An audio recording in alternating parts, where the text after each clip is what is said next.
Hello दोस्तों, स्वागत है आपका आपके YouTube चैनल सत्यम सूर्या ऑफिशियल में। दोस्तों, आज हम आपको एक सच्ची घटना सुनाने जा रहे हैं जिसमें शादी के बाद एक बहू अपने परिवार और पति के साथ रहते हुए भी एक नौकरानी की तरह जीवन व्यतीत करती है। इस कहानी का टाइटल है बहू या नौकरानी, एक दर्द भरी कहानी। मेरा नाम ललन है। पूरे 2 साल बाद मैं हरियाणा से घर लौट रहा था। हरियाणा में मैं एक ड्राइवर का काम करता था। मैं अपने राज्य लौटकर काफ़ी खुश था। बस से उतरते ही मेरी नज़रें परिवार वालों को खोजने लगी। जल्दी ही मुझे अपने माँ बाप, भाई भाभी, छोटी बहन और खुद की 3 साल की बच्ची बस स्टैंड में खड़ी नज़र आई। लेकिन मेरी नज़रें नीतू को खोज रही थी। मैं सोच रहा था कि वह मुझसे मिलने क्यों नहीं आई, और ऊपर से उसने हमारी छोटी सी बच्ची को भी यहाँ भेज दिया। मैं बस स्टैंड में सबसे हंसी खुशी मिला। फिर मैं नीतू के बारे में पूछा तो मेरी बहन बोल पड़ी, भाई वह घर पर ही है, आपके लिए खाना तैयार कर रही है। वह तो आज ही आपके आने की खुशी में काम करने लगी है, वरना वह कोई काम करती कहाँ है। मैंने अपनी बेटी को प्यार से उठा लिया, लेकिन मेरी बेटी मुझे देखकर रोने लगी। लाओ, आप मुझे दो बच्ची को, यह आपको काफ़ी दिनों बाद देख रही है ना, इसलिए पहचान नहीं पा रही होगी। कहते हुए मेरी छोटी बहन ने बच्ची को अपने पास ले लिया। हम सभी लोग गाड़ी में बैठकर अपने घर के लिए रवाना हुए। मैं अपने परिवार से मिलकर बहुत खुश था, लेकिन यह बात कि नीतू मुझसे बस स्टैंड में मिलने क्यों नहीं आई मुझे काफ़ी परेशान कर रही थी। मैं सोचने लगा कि क्या खाना बनाना इतना ज़्यादा ज़रूरी था, मुझसे मिलने से भी ज़्यादा, और वह भी तब जब मैं 2 साल बाद घर वापस आ रहा हूँ।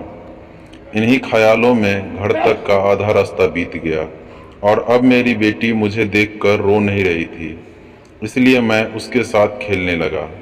बाकी का आधा रास्ता भी खत्म हुआ और हम सब घर पहुँच गए। गाड़ी की आवाज़ सुनकर नीतू दरवाजे के गली में आकर खड़ी हो गई और मेरी तरफ देखने लगी। मैं भी जैसे ही गाड़ी से उतरा पहले दरवाजे पर देखा, फिर बाद में गली की तरफ नज़र घुमाई।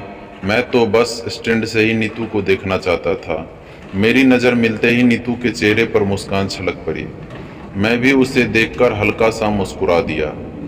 हम सभी लोग अपने आंगन चले आए।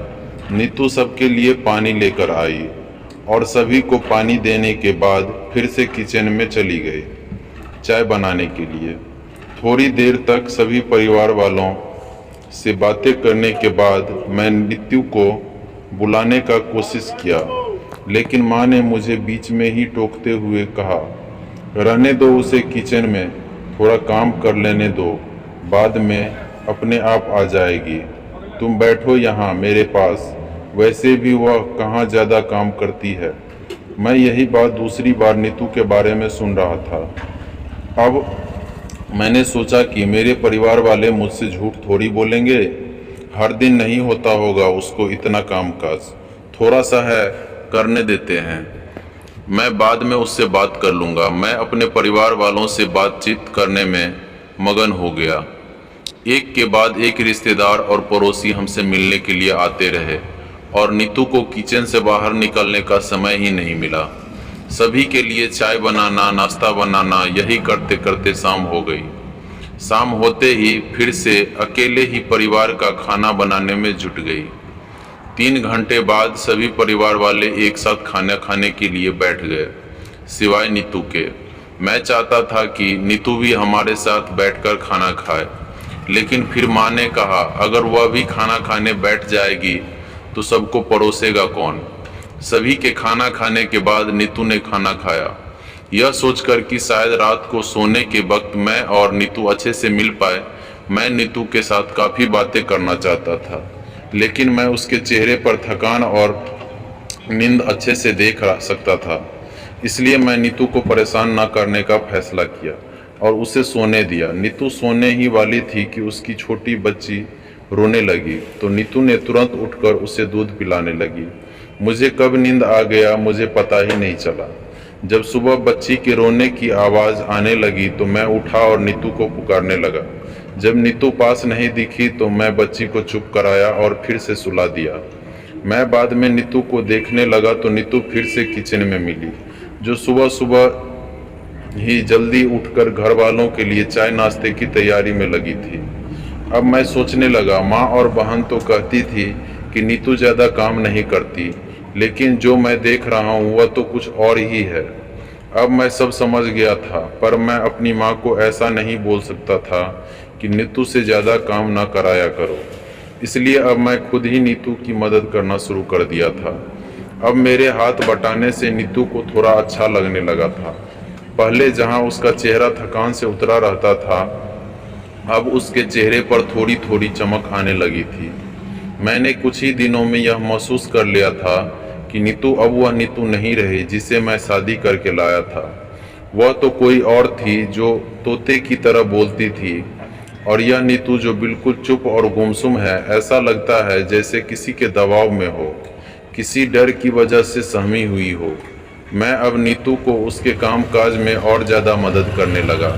मेरा ऐसा व्यवहार अब घर वालों को खटकने लगा।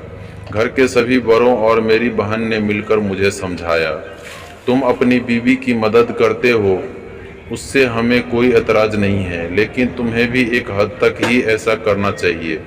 जब तक कोई तुम्हें ऐसा करता ना देख रहा हो तब तक सब ठीक है, लेकिन जब कोई तुम्हें बीवी के होते हुए बर्तन धोते देखे तो वह अच्छा थोड़े ही लगता है। और सोचो, आगे चलकर नीतू को तुम्हारे मदद की आदत पड़ गई तो तुम्हारा अपना काम में ध्यान रखना मुश्किल हो जाएगा। मैं हमेशा से ही अपने परिवार वालों की बात मानता आया था। जिस तरह से सबने मुझे समझाया था, मैं भी उनकी बातों में आ गया। अब मैं नीतू की मदद करने से कतराता था।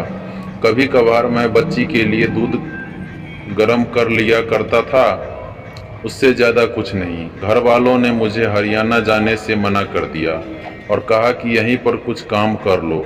मैं घर के बगल में ही ड्राइवर की नौकरी खोज ली और वहीं से ड्राइवर का काम करना शुरू कर दिया। मेरा परिवार भी बढ़ गया। अब मुझे एक और बेटा हो गया था और मेरी बेटी भी स्कूल जाने लगी थी, लेकिन बेटा अभी छोटा था। मैं जितना कमाता था उतना सबके लिए काफ़ी नहीं था। काफ़ी सोच विचार करने के बाद मैंने यह फैसला किया कि अब नीतू के साथ हम शहर में जाकर रहेंगे, जहाँ पर नीतू भी काम कर पाएगी और मैं वहीं कहीं ड्राइवर की नौकरी खोजकर ड्राइवर का काम करूँगा। इस तरह से ही हम सभी अपने पैसों की तंगी को पूरा कर पाएंगे। परिवार वालों ने भी हमें इजाज़त दे दी। मैं चाहता था कि माँ पापा सभी मेरे साथ रहे, लेकिन उन लोगों ने शहर में जाने से मना कर दिया और वे लोग गांव में ही रहने लगे। शहर में अब नीतू नौकरी करती और मैं ड्राइवर की नौकरी करता। कई साल ऐसे ही बीत गए। नीतू पहले घर का काम और बाद में बाहर का काम करके पहले से भी ज़्यादा थकी थकी रहने लगी। परिवार वालों ने जो मेरे दिमाग में बातें डाली थी, अभी भी वह मुझ पर असर कर रही थी और मैं यहाँ भी नीतू का हाथ नहीं बटाया करता था। मैं अब हमेशा अपने ड्राइवर की नौकरी करने में मसरूफ़ रहता। कभी कभी नीतू मुझसे कहती थी कि मुझे अच्छा महसूस नहीं हो रहा है, मेरी तबीयत कुछ ख़राब लग रही है, मुझे डॉक्टर के पास ले चलो। मैं उसे हाँ कह देता, लेकिन फिर अपनी नौकरी के चक्कर में उसको डॉक्टर के पास ले जाना ही भूल जाता। नीतू तो बीमार थी, लेकिन एक बार मैं भी बहुत ज़्यादा बीमार हो गया। इतना बीमार हो गया कि मुझे अस्पताल में भर्ती करवाना पड़ा। अस्पताल में मेरे पास सिर्फ नीतू थी और कोई नहीं। इतना बीमार होने के बाद भी मेरे परिवार वाले सिर्फ मुझसे मिलकर वापस अपने घर चले गए। मेरा सहारा बनने के लिए, मेरी तकलीफ बांटने के लिए कोई भी मेरे साथ नहीं थे, सिवाय नीतू के। मैं बिस्तर पर पड़ा और शारीरिक तकलीफ से गुजर रहा था। अपनों का ऐसा व्यवहार बहुत तकलीफ दे रहा था। फिर मैं सोचने लगा कि मैंने भी तो नीतू के साथ ज़िंदगी भर यही किया है। क्या नीतू का जीवन साथी सिर्फ नाम का ही नहीं हूँ? जब साथ देने की बारी आती थी तो मैंने दूसरों के बहकावे में आकर नीतू से किनारा बना लिया था।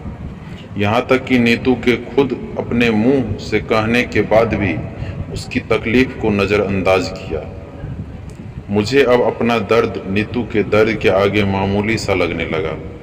मैंने उसके दर्द को ना समझकर मैं बहुत बड़ा गुनाह किया हो ऐसा लगने लगा।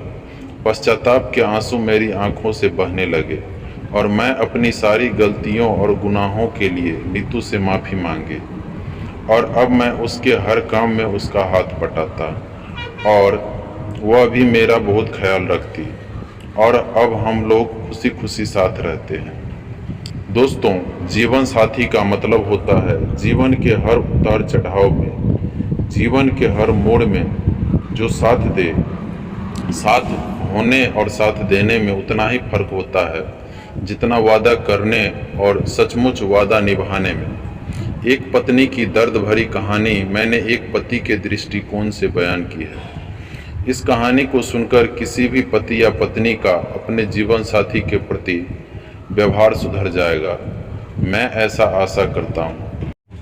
अगर यह हमारी कहानी वीडियो आपको पसंद आई और आपके दिल को छू गई हो तो कृपया मेरे चैनल को लाइक करें, सब्सक्राइब करें, शेयर करें और बेल नोटिफिकेशन को ऑन कर लें ताकि हमारी वीडियो सबसे पहले आप तक पहुंचती रहे। धन्यवाद।